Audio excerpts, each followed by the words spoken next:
de 4 points, commençant par les principales contraintes énergétiques au niveau local, suivi des axes stratégiques et de la feuille de route qu'on a tracée. Après, c'est le plan d'action 2018-2020 et un bilan d'étape de ce qu'on a fait pendant le premier semestre 2018, c'est-à-dire le début de la stratégie. Donc, vous savez qu'avec les changements climatiques, la raréfaction des énergies fossiles, la transition énergétique s'impose. Et si on veut que cette transition énergétique réussisse, le bon échelon, c'est l'implication de tous les acteurs du territoire.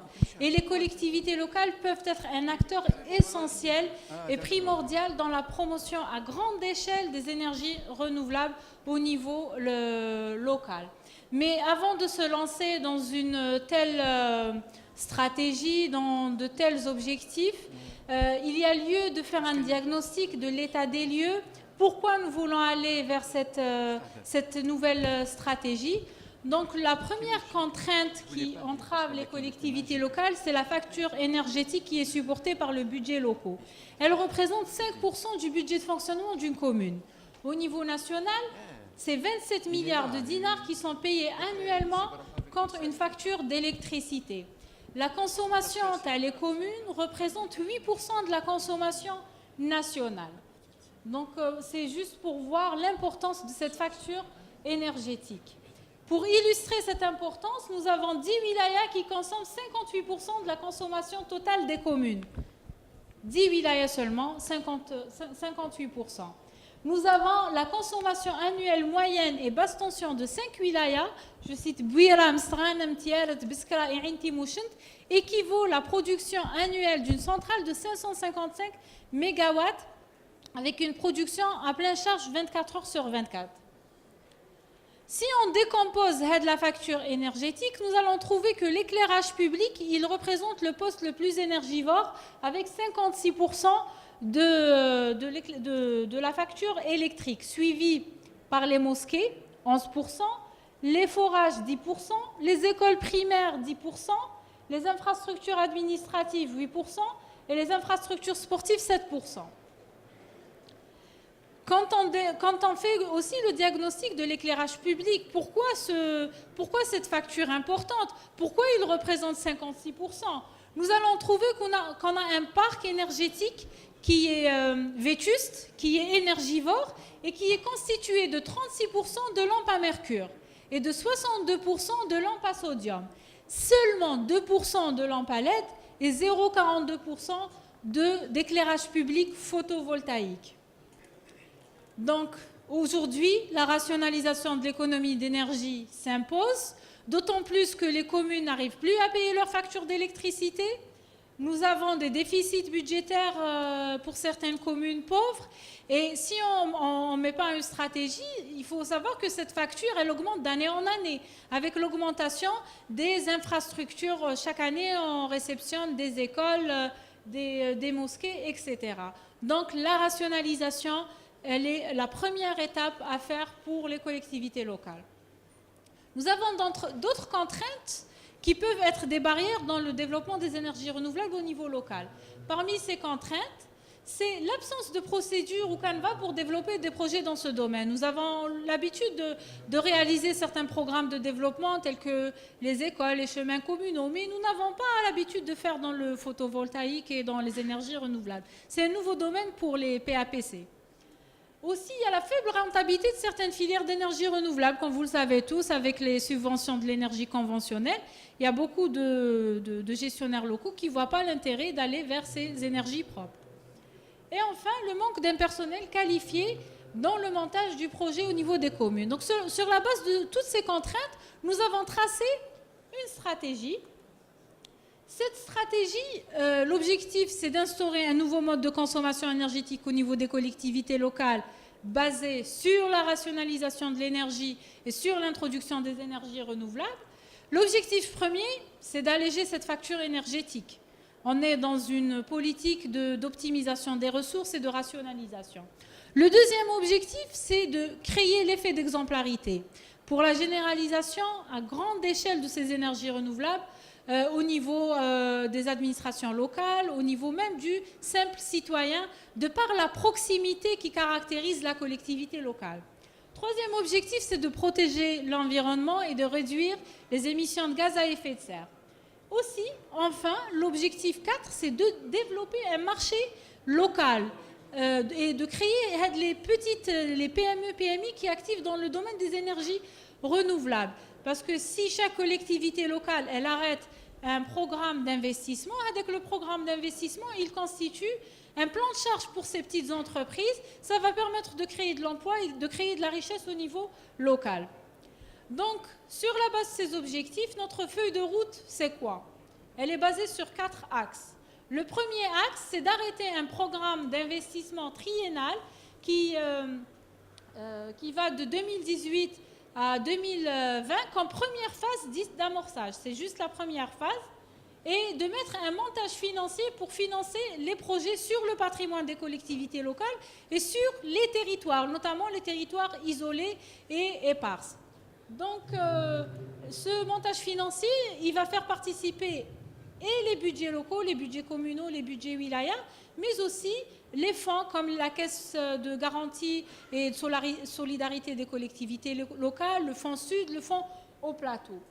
Aussi, pour faire suivre ce programme d'investissement, nous allons mettre un cadre organisationnel et de mesures incitatives pour les collectivités locales, surtout ceux qui arrivent à faire un taux d'intégration appréciable des énergies renouvelables sur leur patrimoine, et aussi un programme de maintenance et d'entretien. On ne va pas se suffire de faire des investissements, il faut les entretenir. Et la formation, la sensibilisation et l'assistance technique des élus et des cadres locaux. Donc, l'objectif, c'est d'assurer l'intégration de ces énergies renouvelables dans le patrimoine des collectivités locales à travers un éclairage public performant, des écoles à énergie positive, des mosquées vertes, des bâtiments intelligents, etc. Mais aussi d'ériger ces énergies renouvelables en tant qu'aspect du développement local dans les zones isolées et éparses. Donc, c'est quoi notre programme d'investissement? Notre programme d'investissement pour 2018-2020, c'est la réalisation de mosquées vertes à travers les 48 wilayas, un programme de réalisation des écoles primaires avec les énergies renouvelables, un programme de réalisation de l'éclairage public avec l'énergie solaire et l'électrification photovoltaïque dans les zones isolées et éparses. Donc pour le programme des mosquées vertes, l'objectif c'est de réaliser au moins une mosquée par wilaya en 2019 et d'arriver à 100 mosquées en 2020. Donc, pour le programme des écoles primaires, nous avons réalisé pendant l'année en cours, c'est-à-dire à l'occasion de cette rentrée, nous avons réalisé 80 écoles avec les énergies renouvelables. Et l'objectif, c'est de faire 750 2019 et 750 2020 pour arriver à un objectif d'une école par commune d'ici 2020. Pour l'éclairage public, nous tendons à réaliser plus de presque 90 000 points lumineux avec des lampadaires solaires. Pour le programme d'électrification des zones éparses, l'électrification de plus de 25 000 foyers d'ici 2020. Donc, quand on parle de zones éparses, mesdames et messieurs, voilà de ce qu'on parle. Voilà le développement local où on cherche à électrifier les foyers. Ça, c'est une école primaire dans le village Tasset qui a été dotée de panneaux avec des associations dans le cadre d'un programme de... Voilà. Ça, c'est un mascara. Donc, le programme, c'est un programme triennal qui est de 40 milliards de dinars et qui se compose de 4 aspects déjà cités. Donc, qu'est-ce qu'on a fait jusqu'à maintenant? Donc, nous avons commencé notre stratégie en 2018. Jusqu'à maintenant, qu'est-ce qu'on a fait? Sur le plan réglementaire, il y a eu, début de l'année 2018, une circulaire interministérielle signée entre le ministre de l'Énergie et monsieur le ministre de l'Intérieur, qui contient beaucoup d'orientations stratégiques pour adresser au WELI et au PAPC, des orientations stratégiques pour intégrer les énergies renouvelables. Il y a eu aussi des instructions spécifiques, notamment concernant les écoles primaires et l'énergie solaire et la saison estivale. Nous avons mobilisé le premier semestre plus de 4,5 milliards de dinars sur différents fonds, budget wilaya, budget communaux et la caisse de solidarité, pour financer les projets qu'on a réalisés. En matière de communication, nous avons travaillé beaucoup sur la sensibilisation des cadres locaux et des élus, donc pour leur faire imprégner cette idée qu'ils doivent aller vers cette transition énergétique. Nous avons aussi formé 116 techniciens attachés de cabinet au niveau des 48 wilayas, en coopération avec le CDER, le Centre de recherche et de développement des énergies renouvelables. Donc, ces gens qui ont été formés, nous avons désigné parmi eux des chefs de projet au niveau de chaque wilaya. Donc, chaque wilaya a un chef de projet énergie renouvelable qui est chargé de suivre tous les programmes de développement arrêtés pour les wilayas. Donc, pour les réalisations en termes d'investissement, nous avons 3 aspects: école primaire, saison estivale, éclairage public. Pour les écoles primaires, nous avons réalisé 80 écoles primaires, donc en cours de construction ou en cours d'aménagement. Donc, nous avons intégré les panneaux solaires, nous avons intégré les lampes LED, nous avons intégré les chauffe-eau solaires.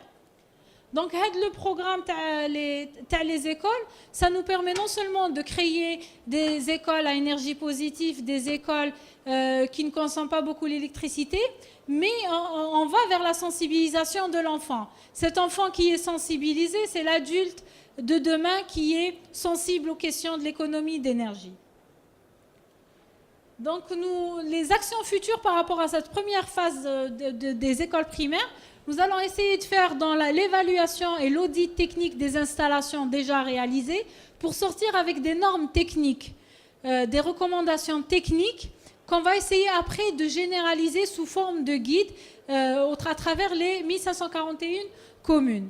Nous allons aussi former des agents communaux chargés de la maintenance et de l'entretien de ces installations et on va poursuivre cette opération d'ici 2020. Nous allons vous montrer quelques photos.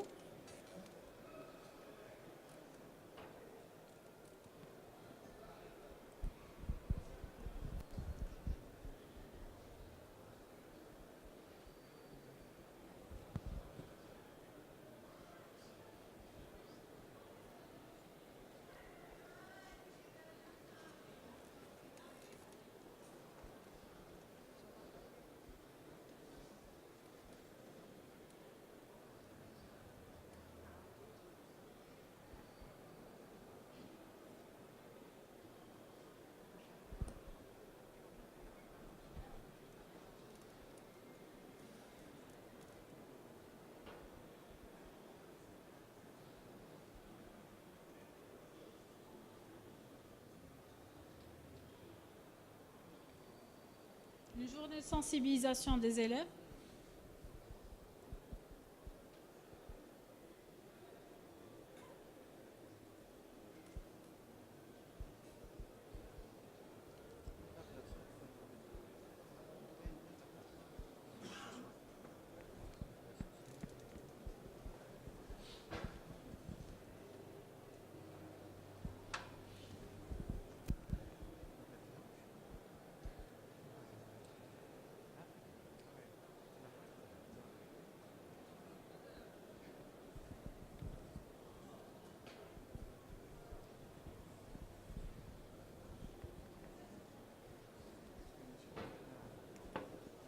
Voilà, donc le deuxième programme qu'on a lancé pendant le premier semestre 2018, c'est, monsieur le ministre a adressé une instruction à monsieur Louali pour intégrer dans les programmes d'aménagement des plages, des vorets récréatifs et des camps de toile, des installations utilisant les énergies renouvelables, à l'égard des lampadaires solaires aux abords des plages, des installations photovoltaïques et des kits sur tout ce qui est les douches, les sanitaires, les postes de sécurité, etc. Aussi des bornes de recharge solaire pour permettre aux estivants de recharger leur portable. Donc nous pouvons voir quelques réalisations. Ça c'est HLEF, poste de la protection civile. Ça, c'est une mini-centrale qui permet d'alimenter l'éclairage public aux abords des plages. C'est-à-dire qu'il y avait un éclairage existant, donc ils l'ont connecté à travers cette mini-centrale. C'est des mini-centrales, l'éclairage solaire aux abords des plages. Ça, c'est une table solaire qui a été réalisée par le CDER qui permet de recharger les portables et elle est munie de spots lumineux pour éclairer la nuit. Ça, c'est une forêt récréative à Tissemsilt. Voilà. Pour le troisième programme, c'est l'éclairage public pendant le premier semestre 2018. Donc, nous avons deux aspects. L'aspect substitution des lampes et l'aspect nouvelle réalisation. Pour la substitution de lampes, nous avons substitué plus de 43 000 lampes à mercure avec LED, ce qui nous permet de gagner jusqu'à 80% de la consommation, de réduction dans la consommation.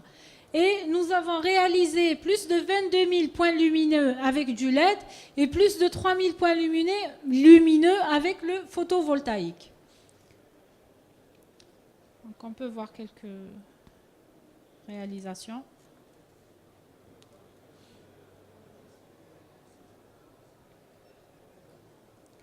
Donc l'objectif pour nous, c'est si on veut faire réussir cette stratégie, il faut impliquer les élus au niveau local, il faut la pédagogie et la sensibilisation pour favoriser l'acceptation sociale des projets, l'aide au financement et la mise en place de partenariats contractuels innovants, et la mobilisation de compétences énergétiques pour développer les énergies renouvelables.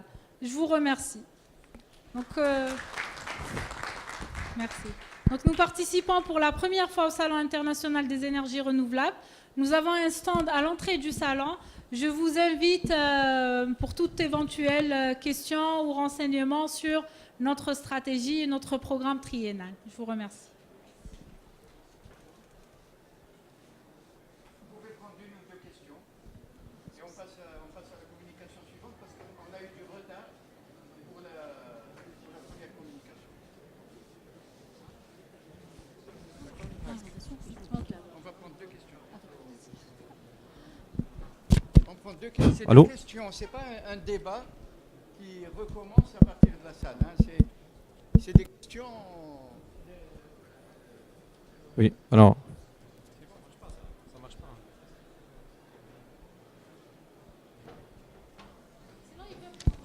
Oui, alors.